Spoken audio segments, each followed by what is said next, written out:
Are about to enter a place where it's not just one, but it's two, and then it might be three, and then China, Taiwan, and then it might be four, and it might be five, and then people are getting called. There's drafting going on. I mean, it just seems that we're headed that way. I don't want to head that way. Are you crazy?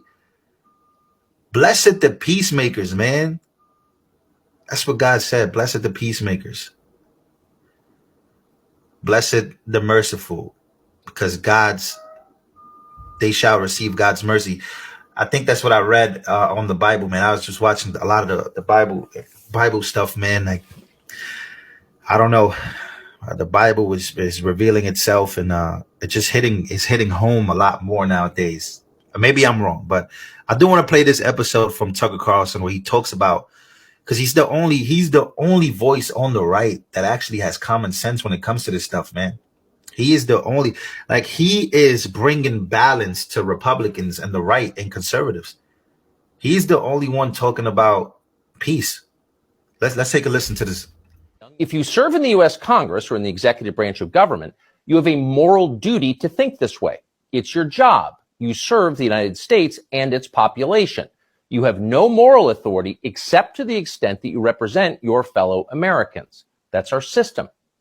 It used to be obvious, but it's worth remembering now, because the conflict between Israel and Hamas could escalate into a war between Iran and its allies and the West. Once a war like that starts, you could easily imagine the use of nuclear weapons and all that entails.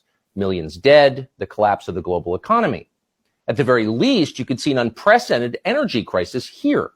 Already gas in one Bay Area service station hit $7.29 a gallon over the weekend. If that trend worsens and persists, the United States, which is already, technically speaking, bankrupt, would plunge into depression. And no, it would not be like the 1930s. Close to 10 million people have come here over the last 3 years from the poorest places in the world. The overwhelming majority of them are on some form of federal subsidies. You wonder how that's going to work out when the U.S. government runs out of money. So there's a lot at stake in how we encourage Israel to respond to the horrifying Hamas attacks. Wisdom and long-term thinking are essential, but you will not be surprised to learn that is not what we are getting. Watch this person, for example, who happens to be the media's pick for president of the United States.